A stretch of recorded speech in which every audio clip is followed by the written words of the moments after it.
اهدنا الصراط المستقيم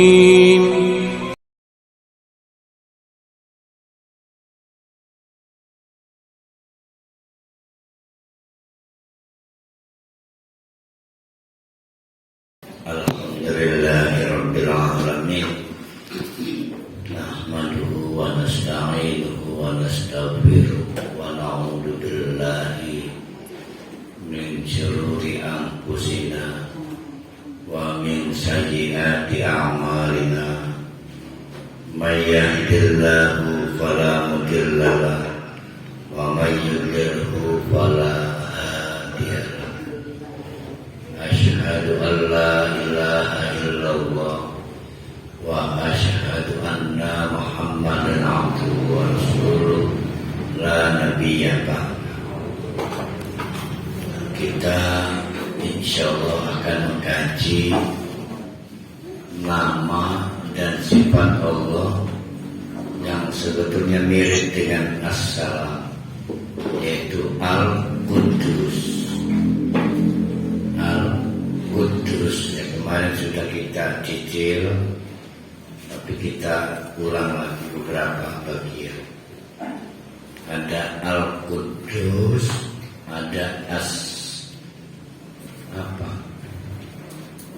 As-Subuh. Nah, kadang-kadang digandeng juga dengan Al-Malik, Al-Malikul Quddus. Secara bahasa, Al-Quddus ya artinya Maha Suci. Alhamdulillah,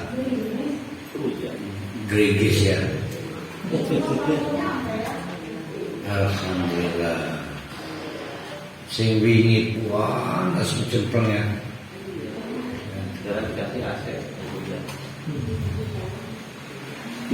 Jadi secara bahasa, terjemahan bahasa Indonesia kita sudah sangat pas bahwa Al-Quddus itu artinya Maha Suci. Allah Maha Suci. Nah, di dalam Al-Quran hanya 2 kali pernah digunakan nama Al-Quddus. Yang pertama di surat Al-Hasyr ayat 23. Kemarin kita kaji kan. Huwallazi la ilaha illa huwal malikul quddusus salamul mu'minul muhaiminul azizul jabbarul mutakabbir. Subhanallah amma yusyriku.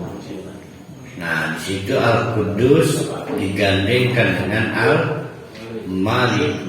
Al-Malikul Quddus. Sama dengan Al-Hasyr ayat 23, itu surat Al-Jumu'ah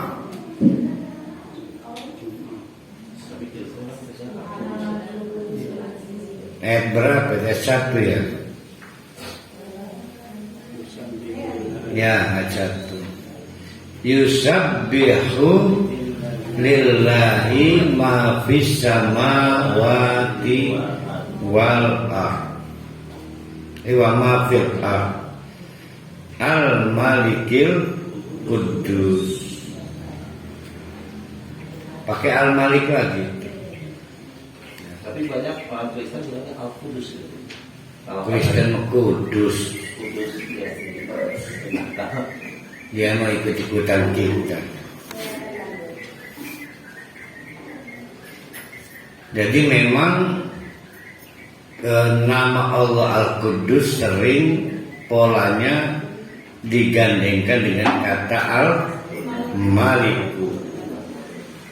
Apa itu yang bisa kita jelaskan sebelum kita menjelaskan Al-Quddus? kenapa sering kata Al-Quddus berpola digandengkan dengan nama Al-Malik. Jadi ini untuk menegaskan kekuasaan. Al-Malik itu kekuasaan. Kekuasaan Allah itu suci.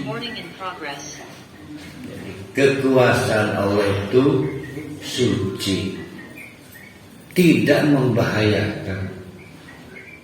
Tapi kekuasaan di luar Allah itu membahayakan.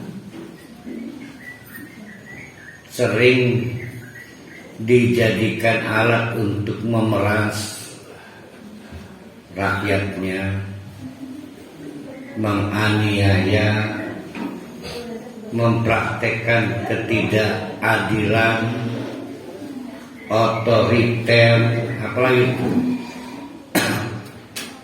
Dari dulu sampai sekarang.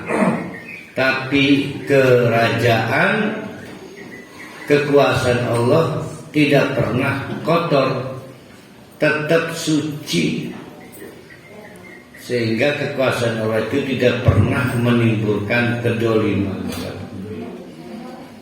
Nah, itu kenapa polanya Al-Malikul Quddus.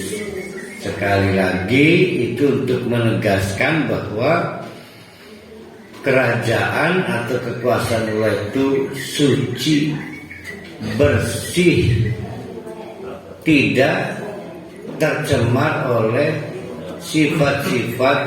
Kalau kekuasaan itu dikelola makhluk, baru jadi ketua RT udah belah, jadi presiden tambah wacak-acakan. Nah, itu pasti itu bukan Allah, karena kalau Allah kekuasaannya tidak mungkin kotor tercemar.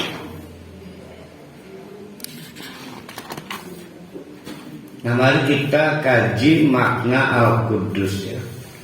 Banyak versi makna Al-Quddus.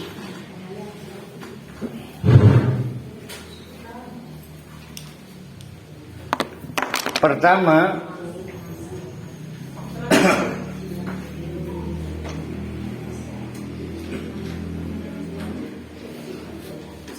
ini versi pertama ya.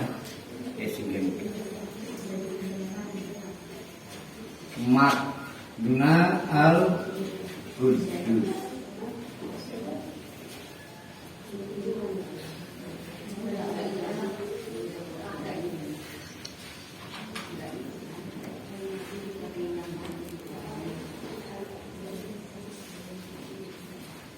Pendapat pertama,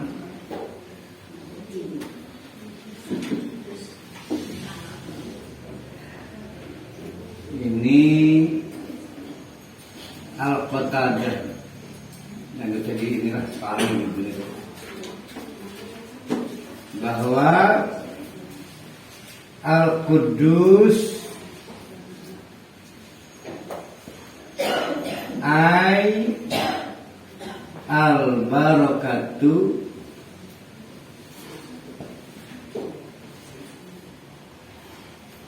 Al-Quddus adalah al-barakatu. Ay berarti juga al-khairu kasiru.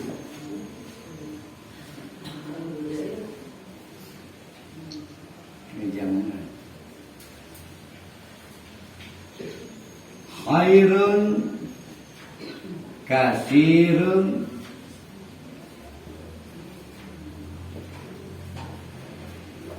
daimatun.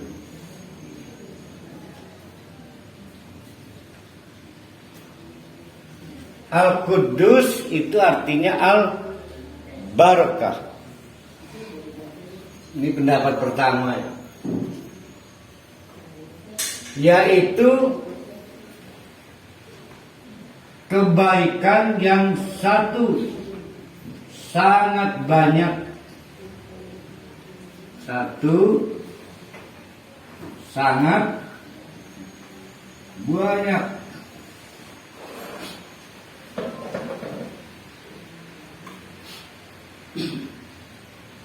Dua, bersifat tetap tanpa batas waktu. Sedangkan kebaikan kita makhluk itu terbatas waktunya. Jadi baik itu juga sifat makhluk. Di manusia juga ada yang baik, ada yang baik-baik saja. Sudah kebaikan kita itu terbatas, waktunya juga terbatas.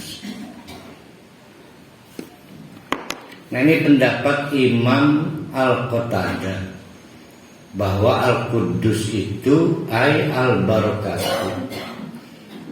barokah.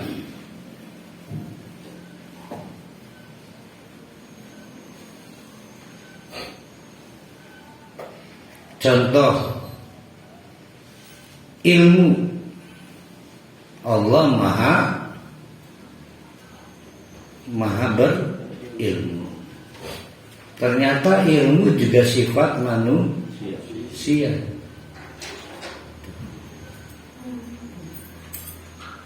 Bedanya ilmu Allah sangat banyak, ilmu manusia terbatas. Bahkan khusus bidang tertentu semakin spesialis, semakin menyempit ilmunya. Bu Dr. Hunaina cuma tahu hal-hal yang bersifat pendidikan. Bu Hunaina nggak bisa menjelaskan soal elektro, mikrofisika, soal botani, udah nyerah. Jadi semakin spesialis, apalagi untuk dunia kedokteran, ngambil sekarang lebih sempit-sempit lagi. Dulu mah jantung, sekarang jantung dibagi lagi sampai jantung pisang. Nah, itu semakin terbatas ilmunya. Tapi ilmu Allah tidak terbatas. Sudah begitu, tidak daimah. Daimah itu tidak konstan. Begitu masuk usia 60, Bu Dr. Hunaina udah mulai banyak tuh lupa kaidah-kaidah itu.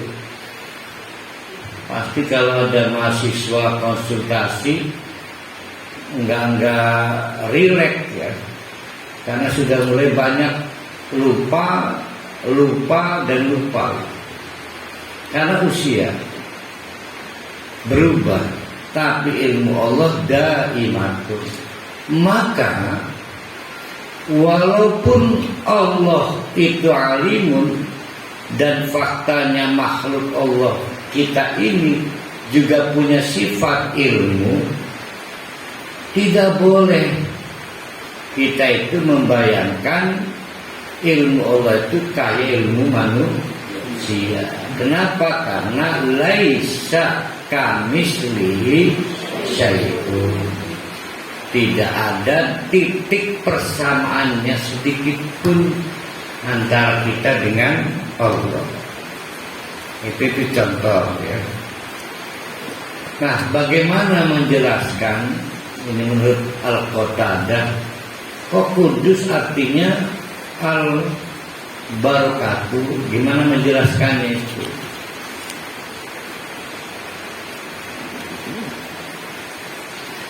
Jadi konsep dasarnya begini. Al-barakatuh itu melimpah ruahnya kebaikan, melimpah ruah. Orang orang itu tidak disebut barokah ketika kebaikannya terbatas.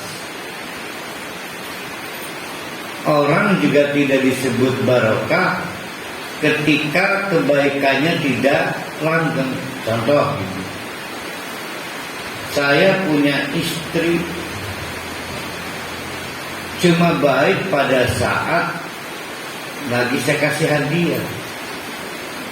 Nah, maka dapat disebut istri saya tidak berkah buat saya.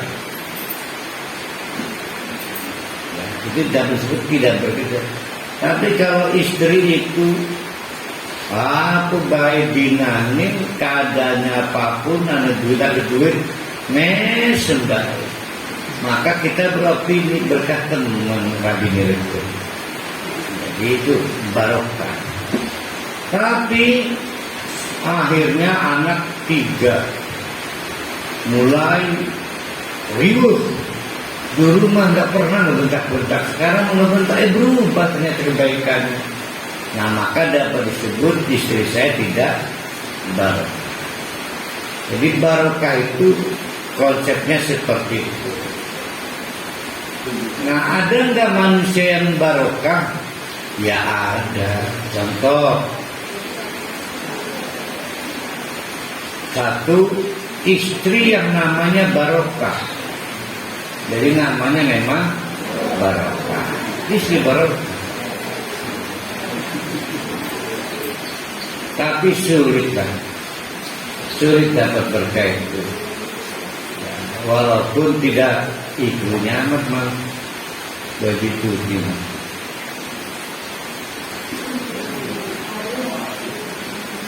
Kali pergi payung.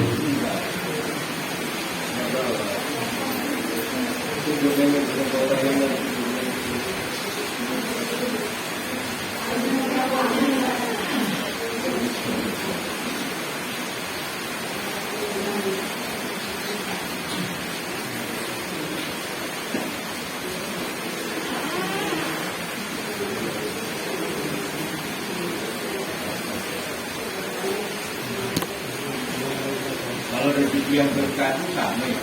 Sama. Dari mana tahunya Allah itu kebaikannya banyak? Nah, ini yang saya bantu. Ini saya mau meluruskan konsep ayat ini.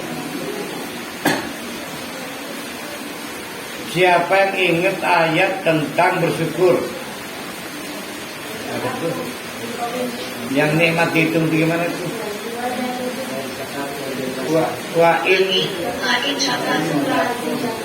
Bukan yang kalau dihitung nggak akan bisa dihitung tuh. Nah, wa in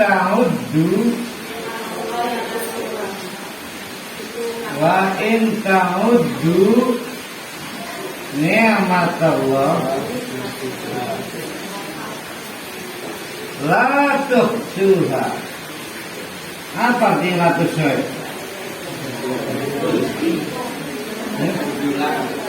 Tidak akan bisa dihitung karena saking banyaknya. Karena saking banyaknya.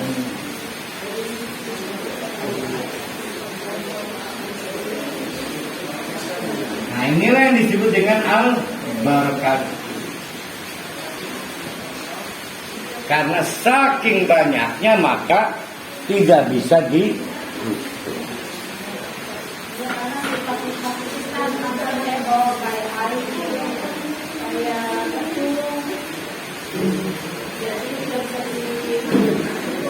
artinya Al-Qatadah atau konsep ini menjelaskan betapa Allah itu maha suci sampai sedemikian sempurna dan sucinya, maka mustahil kebaikan Allah bisa dihitung. Karena kalau kebaikan bisa dihitung berarti tidak sempurna lagi. Misal para ahli pernah nyumbang gitu ya, pernah ngebantu saya, pernah, tapi haram ngomong Allah ini pernah doang membuat saya senang, nggak bisa. Allah itu sepanjang darah kita mengalir, itulah kebaikan Allah. Sepanjang kita itu mengedipkan mata, menutup dan membuka, itulah kebaikan Allah. Tidak bisa dipungkiri. Masa ada kegiatan mengedipkan mata bukan karena Allah, kan gak mungkin. Nah, maka usbuati begitu nih. Nah, sulit menghitung itu disebut al-barakatu. Itu konsepnya begitu.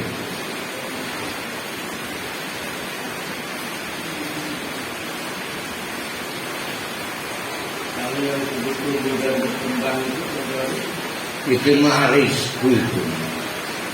Rizkun growth. kalau itu arti barokah itu tumbuh dan berkembang. Melakukan Ya, al-barakat itu asli artinya mazidul khair, kebaikan yang melimpah ruah. Ini kan lagi dipinjam untuk menerjemahkan Al-Qudus. Pendapat kedua ini yang tadi Al-Qatadah ya. Ada ulama namanya Al-Qatadah. Nah sekarang Al-Baihaqi.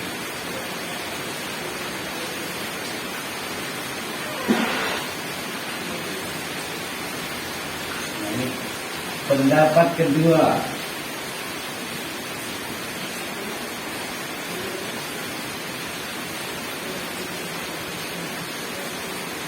bahwa namanya Al-Qudus adalah At-Tahiru minal uyubi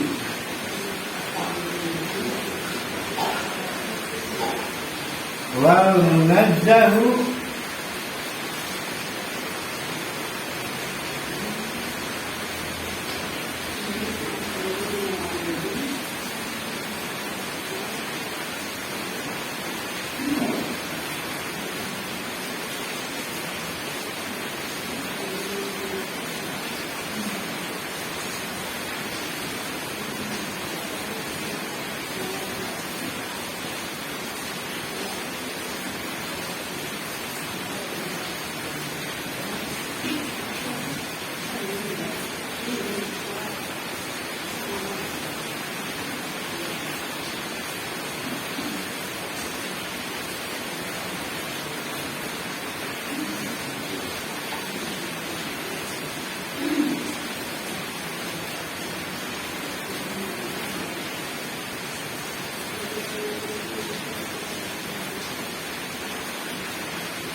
Al-Qudus adalah At-Tahiru maha suci minal uyubi dari aib atau kekurangan. Gampangane mal bakal Allah madak kekurangan. Tapi juga wal munazzahu terlarang. Allah itu minal auladi punya anak, wal andadi dan punya pesaing. Nah ini harus diterangkan ini.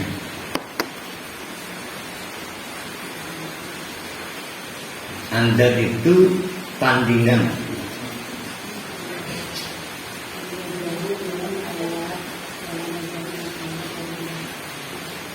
Allah itu maha sempurna dan makhluk Allah itu maha tidak sempurna. Di setiap ketidaksempurnaan makhluk Allah, maka padanya terdapat kesempurnaan Allah. Jadi kalau kita mau menemukan sesempurna apa Allah, maka temukan pada ketidaksempurnaan makhluk Allah. Itu konsepnya seperti itu. Contoh, maka ada yang mengeluh karena punya pita. Punya pita. Karena asalnya tidak punya pita. Asalnya tidak punya pita berarti pitakan. Pitakan tadi berpita, mengganggu, tidak nyaman. Mending sendirian, banyak temannya pitaknya ini. Banyak. Asalnya tidak punya pita, akhirnya jadi pita. Oh, repot itu. Nah, itu namanya makhluk tuh. Berubah dari tidak punya pita jadi pita. Berubah tua, berubah keriput. Nah, itu kekurangan. Allah itu tidak berubah. Allah tidak berubah. Jadi dari pita saja kita sudah bisa menemukan Allah itu maha sempurna. Karena Allah tidak mungkin punya pita. Nah, menurut Al-Baihaqi, yang namanya Al-Quddus itu adalah Allah suci dari hal-hal yang sifatnya menunjuk pada kekurangan. Contoh, ada anak mengeluh ibunya marah cerewet. Marah cerewet. Urut-kaur, ngekon, terlambat sedikit, ngerewek. Lalu ngebandingkan Allah gitu enggak ya? Nah, itu namanya laisa kamitslihi syai'un. Tidak mungkin Allah kayak begitu. Tidak mungkin. Nah, itu namanya at-tauhiru minal uyub. Kok bisa ya ada ibu cerewet? Nah, itu makhluk itu. Makhluk. Pasti Allah tidak begitu. Ya. Orang cerewet itu kan karena pengen didengar. Orang cerewet juga karena pengen didahulukan. Nah, Allah mah nggak begitu. Yang kedua, al-munazzahu minal aulad. Gawat kalau Allah punya anak, gawat. Berarti Allah butuh anak, anaknya butuh Allah. Udah gitu ciplos-ciplosan. Ini berarti anaknya mirip Allah, ya kan nggak mungkin. Nah, jadi Allah tidak butuh anak dan Allah tidak beranak. Wal andad, dan juga tandingan. Apa yang bapak-bapak ibu pikirkan tentang konsep bertanding, coba? Kenapa harus bertanding?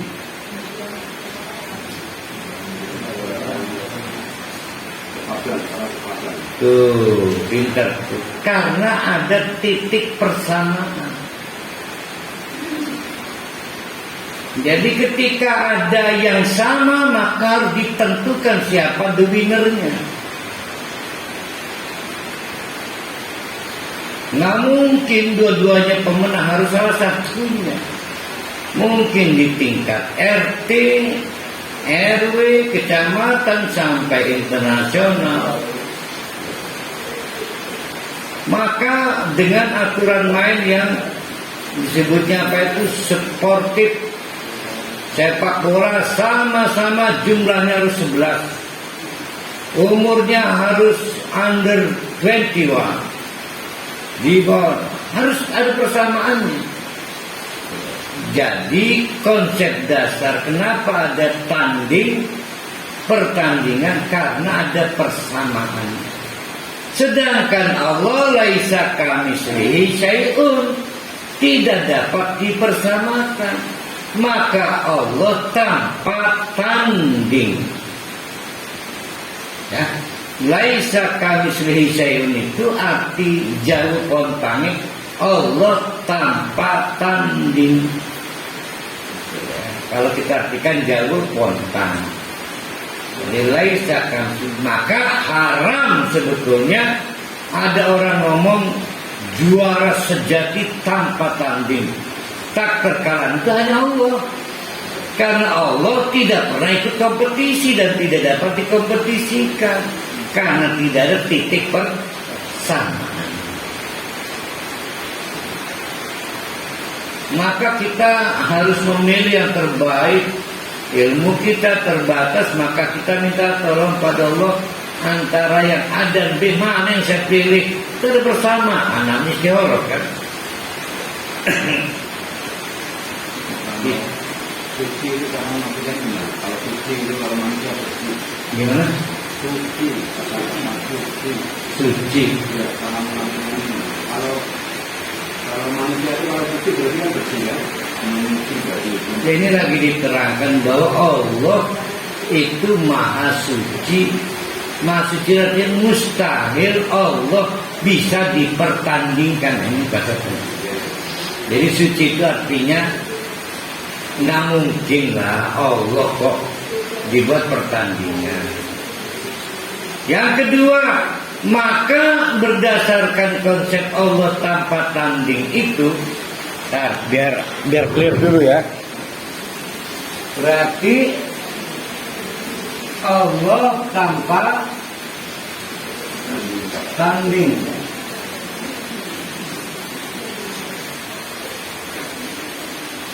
Yaitu laisa kamitslihi syai'un. Kita sepakati berhenti ngajinya leren udah. Baru leren nih malah.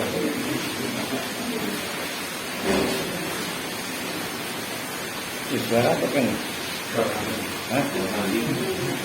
Laisa kamitslihi syai'un tabatan. Sekarang pertanyaannya adalah ayatnya apa itu? Amma yusyrikun. Allah tidak bisa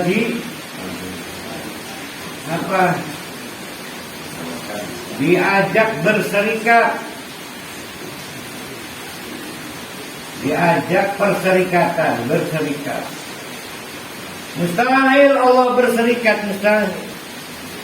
Karena konsep dasar berserikat itu adalah mengakui sama-sama punya kelemahan. Ada beberapa oknum, yang satu cuma punya tangan kanan, yang satu punya tangan kiri, maka berserikat untuk kuat. Maka ada perserikatan bangsa-bangsa untuk melengkapi, karena masing-masing punya kelemahan, punya kekurangan. Kalau kita bersatu jadi kuatlah. Allah tidak punya kekurangan, Allah tidak punya kelemahan, maka Allah mustahil berserikat. Ya. Tapi manusia wajib berserikat, maka wal takum minkum ummatun yad'una ilal khair. Wajib berorganisasi karena berkekurangan tetap. Tidak ada manusia yang sempurna, tidak butuh orang lain. Pada unit terkecil manusia beristri, itu organisasi untuk mencapai tujuan bersama melalui rumah tangga. Berserikat, karena suami pasti harus bisa ngegosok, ya kan? Sementara Rabi bisa ngegosok landian, saling butuh. Maka Allah itu Al-Quddus, Maha Suci. Maha Suci, mustahil Allah berserikat. Nah, orang yang menganggap Allah itu bisa diganti substitusinya anak pengganti niki maka disebut musyrik. Karena dia menganggap Allah itu bisa dibuat serikat. Namanya serikat Tuhan.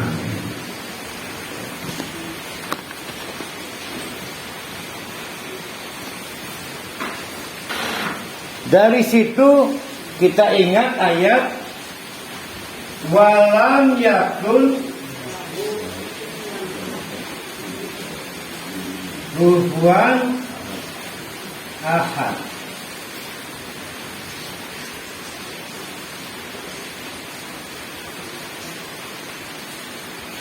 Apa kufuwan apa kan kita bahas? Kafa'ah. Kalau orang menikah harus kafa'ah, sekufu, sepadan, kudu mernahaken lah. Aja sampai sing wadon S1 dilamar lulusan SD orang Tegar, tidak sepadan. Kudu mernahaken, tapi teman, makanya bucin kan tercinta. Ya orang harus memelihara pergaulan. Khawatir S1 bergaul nih pasar bang di depan tukang gedang, lulusan SD pisah. Gara-gara tidak menjaga pergaulan. Sedangkan datangnya cinta kan dari sering ketemu. Nah itu namanya tidak kafa'ah. Allah tidak punya kafa'ah, tidak punya yang sepadan, nggak ada. Jadi walam yakun lahu kufuwan ahad itu sama dengan laisa kamitslihi syai'un.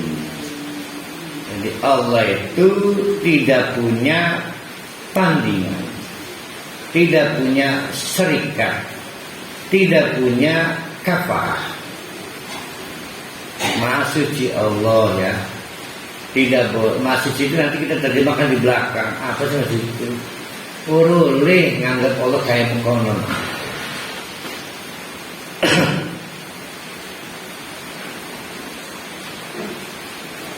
Udah paham ya konsep kenapa ada pertandingan, kenapa atau konsep kenapa ada perserikatan. Pertandingan diselenggarakan karena lebih dari satu berpotensi sama kemampuannya. Kalau perserikatan, konsep perserikatan lebih dari satu pihak berpotensi berkekurangan, maka harus saling melengkapi, berorganisasi. Allah tidak memiliki kekurangan, Allah juga tidak memiliki persamaan dengan makhluk. Kemampuan menangkap suara disebut maha mendengar. Sifat manusia juga menangkap suara disebut mendengar. Kesamaannya di mana? Tidak ada kesamaan. Sama-sama mendengar. Nggak begitu kali. Allah meminjam bahasa yang bisa dipahami kita, bahwa Allah melakukan activity mendengar. Apakah mendengar dengan peralatannya sama? Wallah nggak tahu. Sebab primen cara nerangakennya, mau pakai bahasa kucing, pakai bahasa ayam kan nggak bisa. Untuk menjelaskan siapa Allah maka minjem bahasa Bu Unena, Blaslia, Patata. Bahasanya apa? Bahasa Arab. Bahwa Allah menangkap suara, namanya as-sami'. Bahwa kemudian kita juga menangkap suara dengan telinga, kemudian terjadi resonansi, ada frekuensi macam-macam. Jangan bayangkan Allah seperti itu, jangan. Gitu. Jadi hanya kesamaan diksi. Yang sama bukan hakikat, zat sifatnya bukan diksi. Apa? Sebutan. Bahkan ilmu pengetahuan itu sebetulnya pilihan sebutan nama-nama itu, tidak zatnya tidak. Sama dengan Allah berkata atau bersuara. Ayo Pak mau pakai bahasa apa untuk menjelaskan Allah bersuara? Nah maka dipinjamlah bahasa. Ternyata manusia juga ngomong. Apakah sama dengan menggunakan vibra, getaran pita, lalu kemudian keluar frekuensinya berapa? Nggak bisa dong. Karena tidak pernah ada yang tahu suara Allah. Nah, nanti kita akan sampai kepada definisi Al-Qudus menurut Al-Ghazali. Nanti ketemu di situ.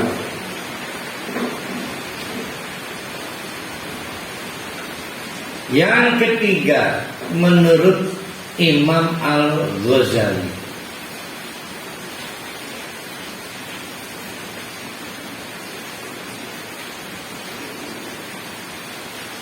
karena itu di bahasa Arab didikte, nah bahasa Arab tertulis bahwa yang namanya Al-Qudus, Maha Suci itu menurut Syekh Imam Al-Ghazali adalah apapun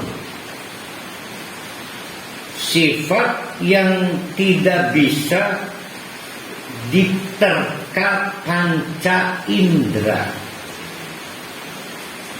apapun sifat yang tidak bisa diterka panca indera. Panca indera ada berapa? Iya panca ya. Baru ingat, saya lupa Pancasila ya. Apa aja itu panca indera itu?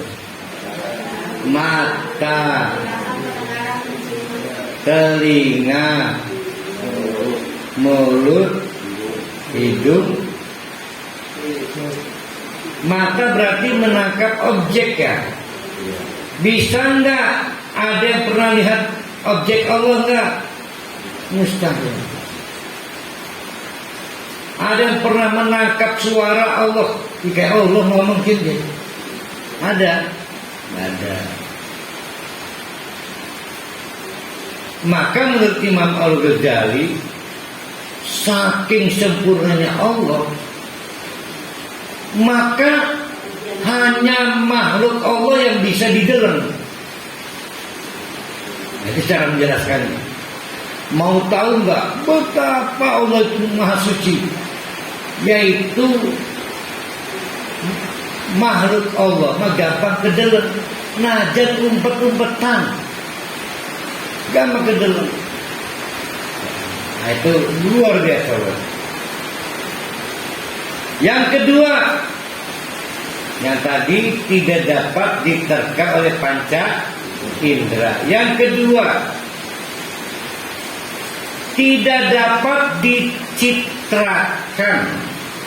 Citra, imajinasi, citra tidak dapat dicitrakan melalui khayalan. Ayo, ada yang pernah khayal Allah kayak apa? Ada. Saya pengen tahu, coba tuangkan dalam sketsa.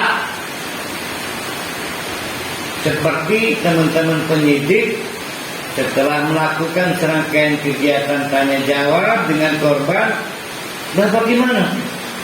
Hitam, hidung mancung dengan rambut terbelah dua, telinga ngelewer. Polisi membuat pencitraan dengan basis khayalan, jadinya sketsa. Ada yang sanggup membayangkan kayak Allah ya. Jika sketsanya ada. Kalau coba-coba rasanya dengan edan ditekan Allah, nggak bisa. Nah sekarang tidak usah jauh-jauh lah. Ada tidak yang pernah membayangkan sungai di surga kayak apa? Sungainya kayak apa? Cibereka, apa Ciujung, apa kayak sungai di Bogor, bening dengan batu-batu yang tidak berbahaya, disebutin batu akar yang bundar dengan sambal bisukan. Pokoknya batu-batu bundar ya. Sehingga kalau kita melempar uang berkilau saking beningnya. Apa kayak begitu? Saking bersih, pure, maka boleh langsung diminum. Maka kata Allah, surga itu adalah sesuatu yang belum pernah kita dengar dan belum pernah kita lihat.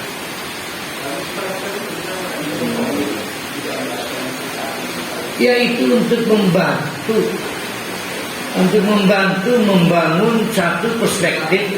Begitu Pak Surah masuk surga, kaget. Kok nggak kayak juga diceritakan? Gitu. Bidadarinya lebih dari yang diceritakan ustaz-ustaz dulu. Maka disebut, apa disebutnya kalau di hadisnya itu?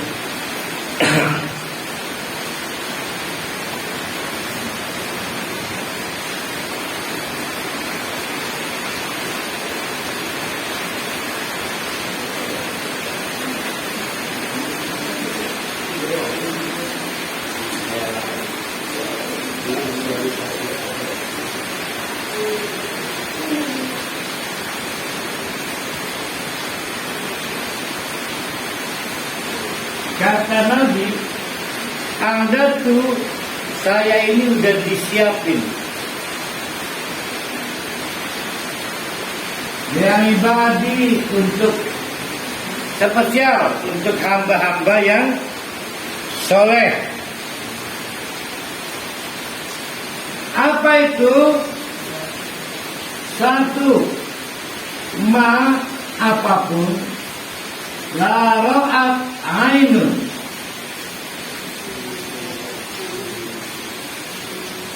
yang belum pernah dilihat oleh mata. Ini cerita tentang surga ini. Yaitu ma la ra'at ainun wala adadun. Kok dibalik subjeknya? Ma la ainun ra'at wala udunun sami'at.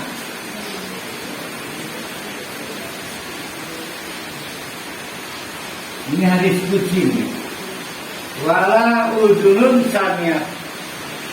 Telinga aja belum pernah dengar kalau memang suaranya bidadari itu merdu bener. Suaranya doang. Rabi gitu suaranya panas nih kuping. Begitu digambarkan ustaznya kayak begitu, akhirnya masuk surga. Lebih dari wala udhunun sami'at wala khatara ala qalbin. Nah, ini yang dimaksud Imam Ghazali di sini. Wala khatara, tidak juga pernah terbetik. Terbetik apa terbetik?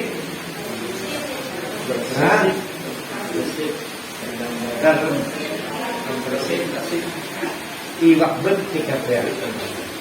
Ala qalbi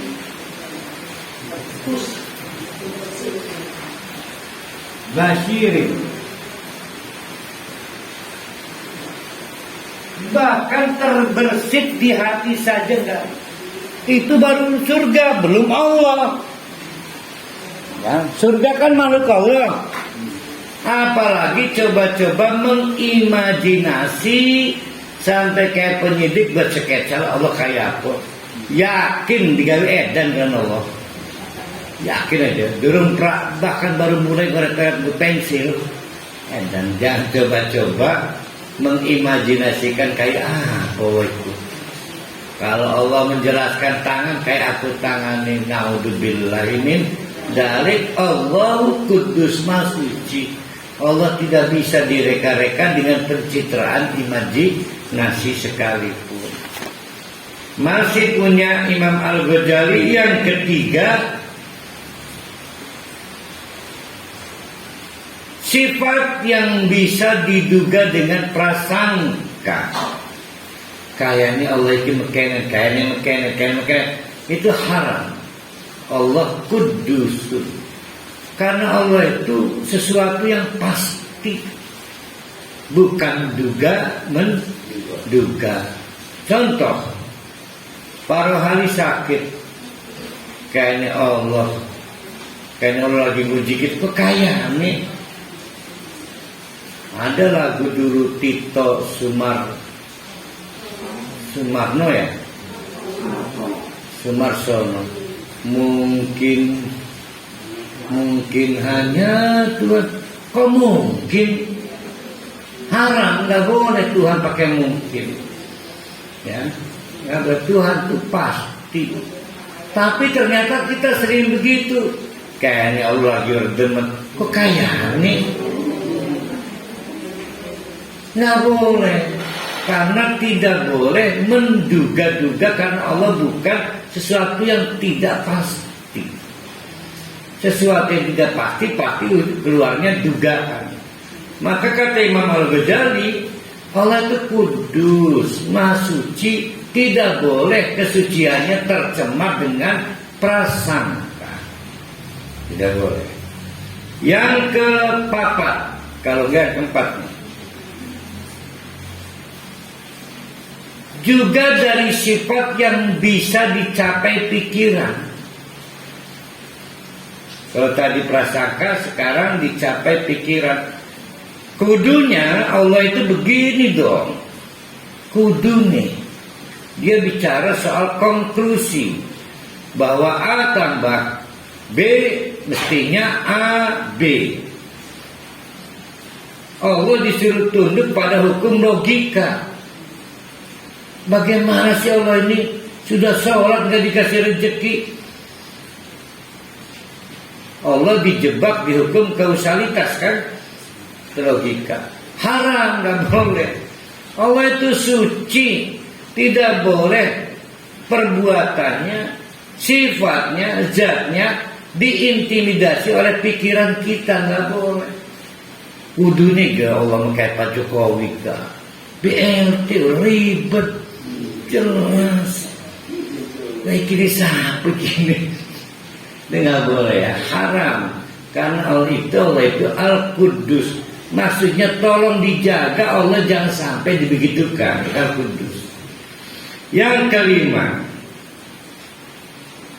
yaitu sifat yang tidak boleh digelisahkan oleh hati. Hatinya gelisah. Ya Allah, kira-kira Allah gimana nih ya? Oh, gelisah benar. Oh, itu pasti bukan Allah, itu setan itu. Karena mustahil Allah bikin gelisah. Maka suaminya nanya, "Mah, keringetan amat di lidah itu, kayak nggak bisa tidur." "Iya Pak." "Lagi apa?" "Gelisah karena Allah." Itu mustahil. Pasti itu setan yang bikin gelisah.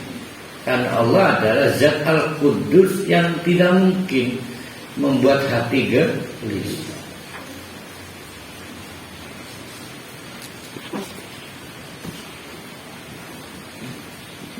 Jadi kesimpulannya, kalau pakai konsepnya Imam Al-Ghazali, Al-Qudus, Allah itu maha suci.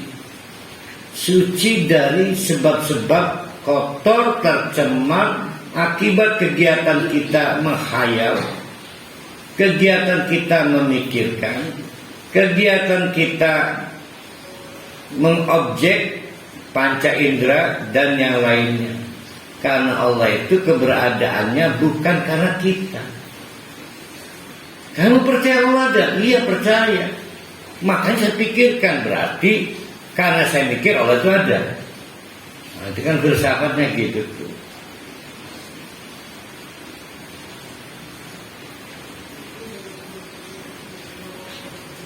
Memang rada platonis ya Al-Ghazali ya. Ya rada platonis ya. Tapi bagus pendapatnya. Dunia membangsa bulu itu. Yang keempat, pendapat keempat maksudnya.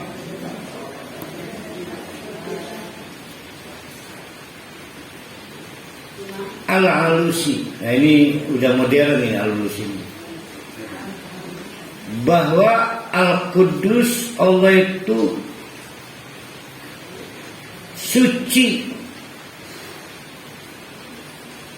dari sebab-sebab, sebab bukan faktor, dari sebab-sebab yang membuat Allah tidak sempurna. Kebayang nggak itu kelompatan berpikir?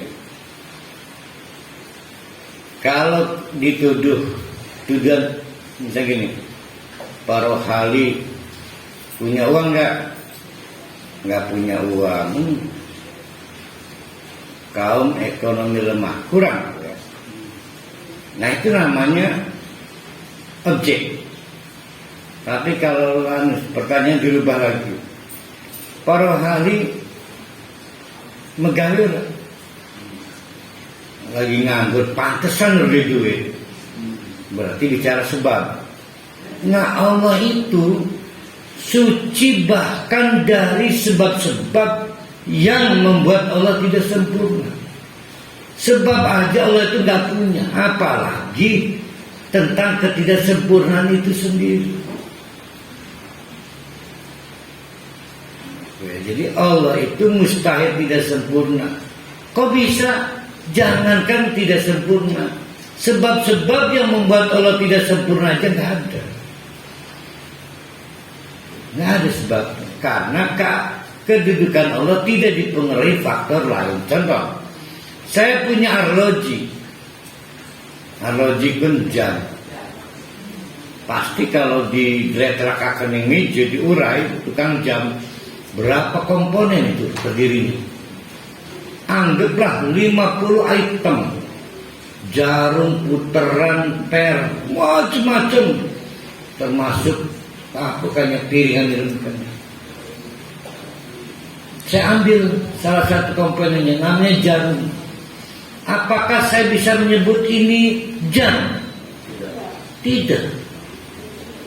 Tapi komponen dari jam. Allah itu tidak terdiri dari.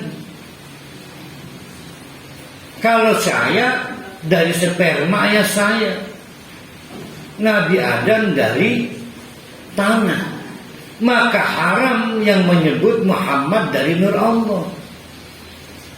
Berarti ada sesuatu yang bisa dicopot dari Allah. Kan pada bombastis kan, nurin ala nurin. Nur ala nur kan Allah. Nur Muhammad itu dari nur ala nur. Berarti titisan dong. Ya kan, titisan itu menitis, tetesan, menetes dari induknya. Tidak ada, ya.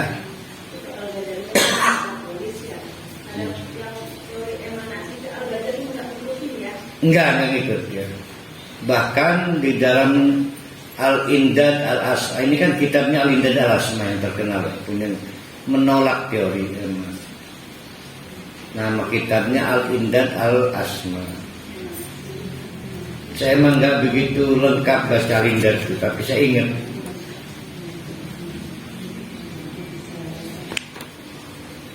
Jangan dipaksain, kita cuma mengenal aja. Nah, sekarang menjawab pertanyaan tadi. Jadi, bapak-bapak, ibu-ibu, kalau kita bicara Al-Qudus, itu bicara soal Allah. Tapi sebetulnya bukan itu yang kita bicarakan. Tanggung jawab kita. Ya, udah tahu nih Allah itu kayak gitu. Tanggung jawab kita di mana? Maka berubah namanya jadinya. Ya. Karena kita kan tidak bisa utak-atik zat Allah kan. Yang tersisa kemarin kita pakai bahasa teori implikatif kan, bentuk Al-Qudus.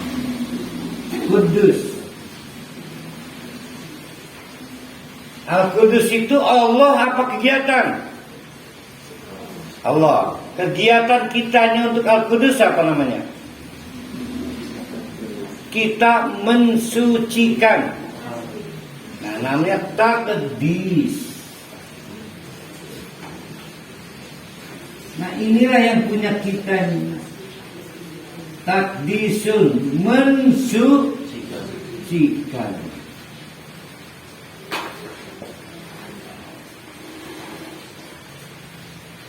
Kenapa disucikan?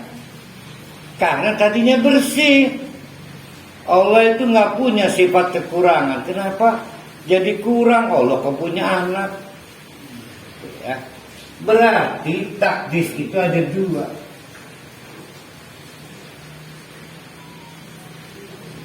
Ada takdis dari titik-titik, membersihkan dari kotoran, membersihkan dari kekurangan, membersihkan dari kelemahan.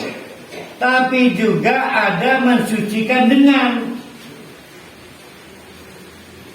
titik-titik.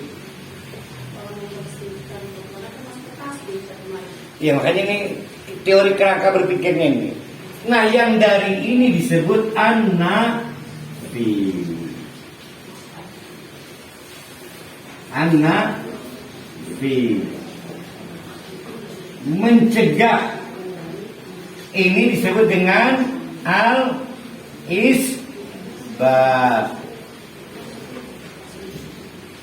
Contoh ayat kursi. La takhulu sebelumnya apa?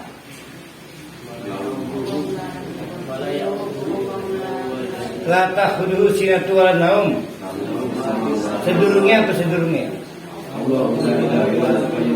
Allahu la ilaha illa huwal hayyu. Ya. Huwal hayyu. Siapa dia? Dia adalah al-hayyu. Siapa dia? Dia adalah al-qayyum. Ini namanya takdis dengan, mensucikan dengan menetapkan. Takdis bil isbat.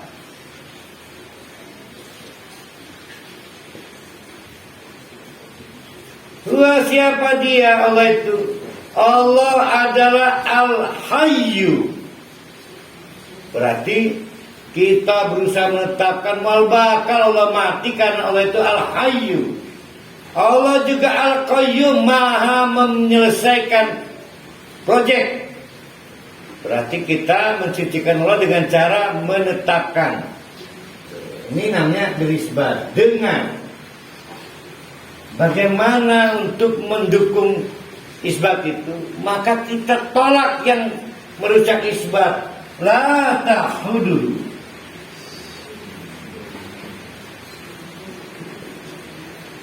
Allah itu maha hidup, maka Allah tidak mungkin la ta'khudhu sinatun wala naum. Batal dominnya.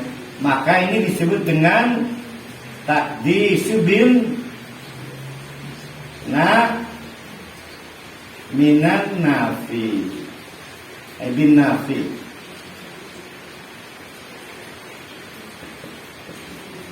Ini isbat, ini nafi.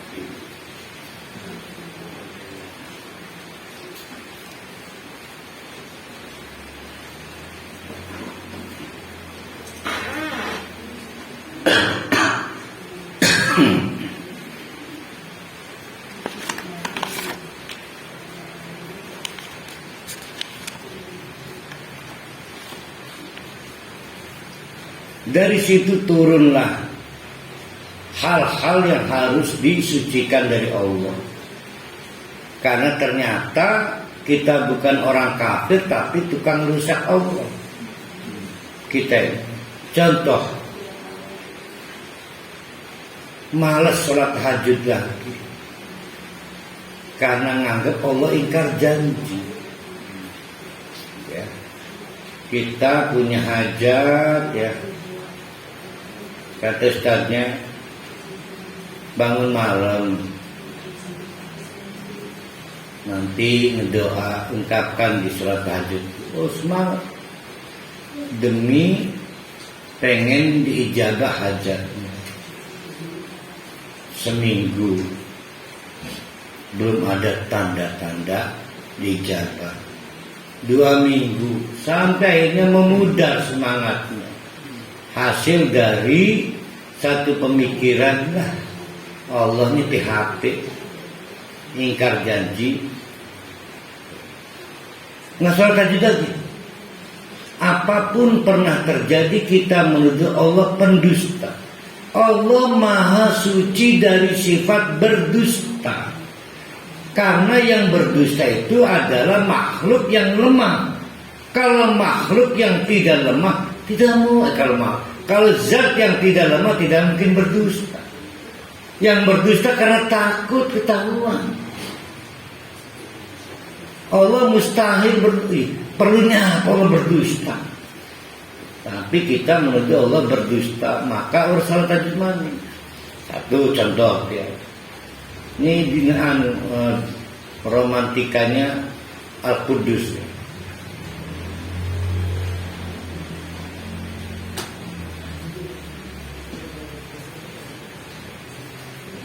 Sudah niat kita lah nanti adalah kalau sudah anak-anak gede mulai wakaf lah. Akhirnya benar suaminya ngingetin, mah jadi nggak rencana dulu 20 tahun lalu tuh kita komitmen mewakaf. Rencana juga mengalurnya juga udah lupa kali nggak nagih. Wah itu haram itu. Faktanya kita pernah melakukan kejahatan mereduksi kesempurnaan nama. Entah berapa kali, entah berapa lama, entah berapa tahun Allah.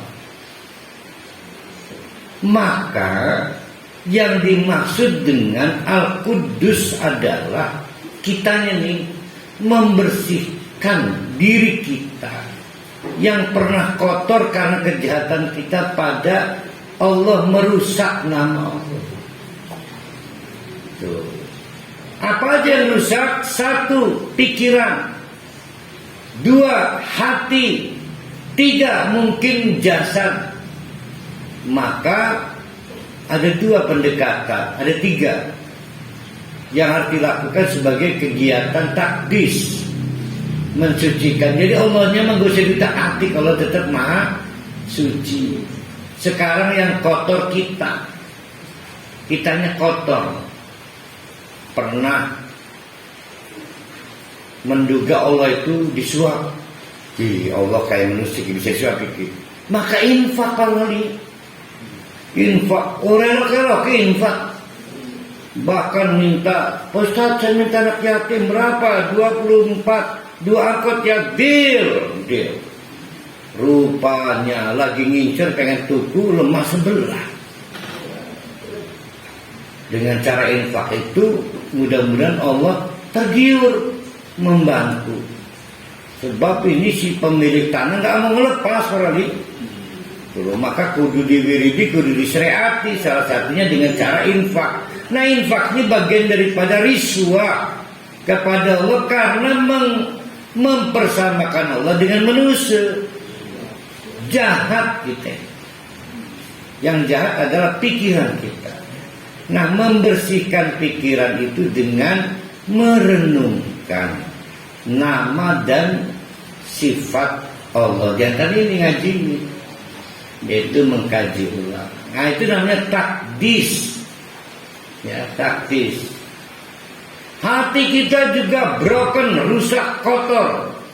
Allah itu seacak-acakan dulu. Pernah menduga, kita butuh ustaz ini supaya tokcer doanya. Berarti dianggapnya ada yang punya hubungan khusus dengan Allah. Allah nggak punya sahibah,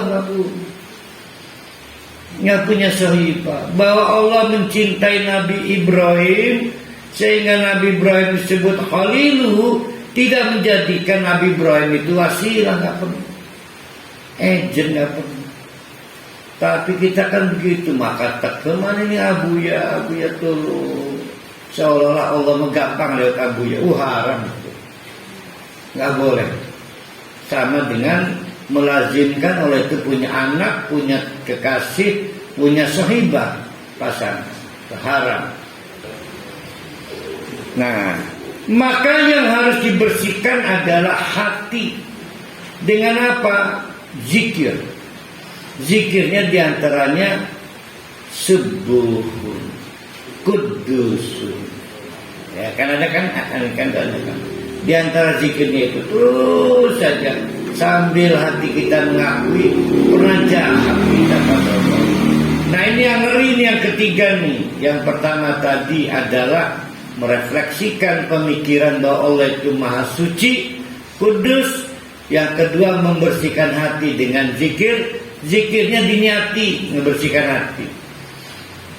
Nah yang ketiga kakap ini, yaitu musyrik kepada Allah melalui pencemaran nama Allah. Sajen, sesajen. Kita di Serang nggak ada kali ya, anak yang Jawa ya. Beneran sajen. Kita dulu saat juga dikiranya untuk dewa ya, bukan untuk Allah itu. Yang ketiga soal ngelabuh, sajen, ngelarung, menganggap Allah itu seperti makhluk. Harus dikirim dulu panganan untuk memastikan laut tidak ramah, pertanian tidak kena penyakit, dan bencana-bencana lainnya. Nah itu musyrik. Allah jadi kotor namanya. Sudah musyrik ngotori nama Allah. Maka kegiatannya disebut dengan takdis bit taubati. Nah ini rumit karena merasa tidak nyolong, merasa tidak zina, merasa tidak meninggalkan sholat. Tapi kalau saya ngomong, Bapak pernah nggak jahat mengotori nama Allah? Berarti nggak ngaku, karena belum paham kan. Nah sekarang udah mulai paham, itu dosa. Ya, itu dosa. Kok dosa? Karena hasil dari amal sesat. Amalannya apa? Yaitu menganggap Allah sama dengan makhluk. Itu kita rapikan kembali. Ya, makanya saya mah paling gak demen kalau pengen hajatnya bagus, infak. Oh itu merusak. Ya kan banyak ustaz begitu kan, pengen utang lunas, infak. Berarti mengkonstruksikan Allah dua kepadanan, kepadanan, kesamaan dengan manusia. Jangan gitu, jahat itu namanya. Tobat. Nah, cara mensucikan kotoran kita adalah dengan bit taubati. Nah, berarti satu, takdis bitadabburi. Yang pertama kan, yang soal membersihkan pikiran. Dua, takdis bizikri. Tiga, takdis bit taubati. Yang mana nih yang taubat nih? Yang tadi itu taubat tuh. Yang ngelarung. Termasuk kalau saya mah infak dalam rangka suap pada Allah juga harus taubat, itu kejahatan. Karena menganggap Allah itu bisa diiming-imingi. Diiming-imingi infak. Bahkan saya, mudah-mudahan saya dimaafkan Allah nih ya, banyak yang membangun teori, yuk ngedol barengan yuk. Kita nyebutnya kubro. Itu didasarkan pada basis pemikiran enda Allah kerok ngerake wong muncul. Berarti mempersamakan sifat Allah dengan sifat makhluk. Haram. Iya, emangnya Pak Wahidin Halim atau Pak Al-Alif, semakin banyak yang demo semakin gugup. Naiki Allah bukan makhluk. Nah itu mudah-mudahan nggak salah konsepnya begitu. Itu kejahatan, wajib taubat. Wajib taubat. Nah, tapi sekali lagi pasti bapak-bapak bingung. Saya kan nggak meninggalkan sholat, Ustaz. Nah, kan? Karena itu semua bermain di perspektif kan. Padahal itu juga kejahatan. Kan kalau ngelakuin itu kan masih ada kan di Sarita itu. Bisa malah nggak tahu kalau di Serang ada yang sedang di Jawa. Di Jenuangun Sarita kan itu dijadikan sebagai apa destinasi religius budaya.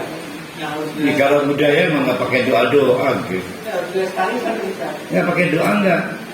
Ya, kayaknya ada dijamukannya aja. Ya jauh.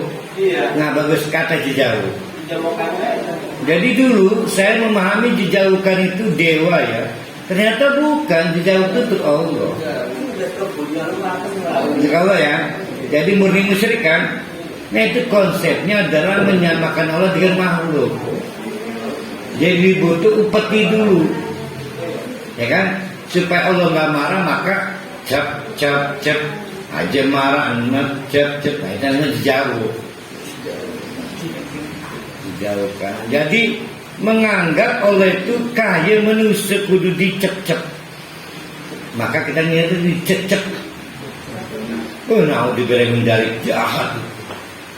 Jangan salah sangka, jangan salah duga. Saya ada ketinggalan materi di mana ya? Yang keempat. Jadi yang pertama adalah takdis bil bitadabburi. Yang kedua takdis bizikri. Berapa jumlahnya? Zikir mutlak, tidak pakai jumlah, tidak pakai tempat, tidak pakai waktu. Yang ketiga takdis bil bitaubati. Yang terakhir adalah husnudon kepada Allah dan berhenti seudon kepada Allah. Itu kuncinya itu. Ya, husnudon kepada Allah. Kenapa husnudon? Karena ilmu pengetahuan kita terbatas. Allah lebih tahu, kita nggak lebih tahu. Bahkan setelah ini ngaji nih, kira-kira Bu Nenek, wajah nenek pulang ke rumah dapat apa ya dari Allah ya? Udah tahu belum wajah nenek? Belum tahu. Nanti nih pulang ke rumah buka pintu, ada surprise dari Allah. Udah tahu belum? Belum. Nah karena belum maka husnudon pada Allah. Yang kedua, kenapa husnudon? Karena mungkin dengan keterbatasan pengetahuan kita nggak seneng.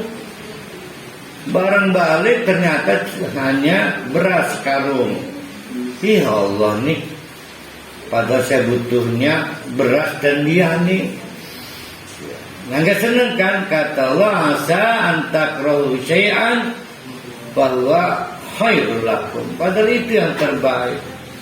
Nah, jadi harus husnudon. Itulah diantara Al-Qudus. Nah besok ada As-Subuh, ada Al-Maliku, yang sebetulnya pembahasannya sama. Bedanya nih ya. Nah, sekarang misal gini, maaf ini mah ada objek. Maaf ini mah anggaplah bulan lah. Bulan. Kalau motornya ada di mana? Ada di sini kan? Ini lingkarannya nih. Semakin jauh lingkarannya disebut dengan subuh. Berarti takdis ada di objeknya langsung, di TKP-nya. Kalau subuh, subhanallah, subhanallah, subhanallah. Jauh. Berarti tidak di TKP-nya, menjauh, menjaga Allah semakin jauh. Maka disebut dengan berapa jarak ini? 2 layar, satu lagi 2 layar. Semakin jauh, maka disebut ibad. Jadi subuh subhanallah itu menjauhkan dari hal-hal yang jelek buat Allah. Jadi bedanya di situ. Kalau takdis, kudus itu kalau kita bawa ember teles objeknya. Tapi kalau subuh masih ada, tapi contoh gitu, jangan dekat-dekat sini lah. Faujud, kalau ini bukan dari pepadan, caranya ibadah itu pakainya subhanallah.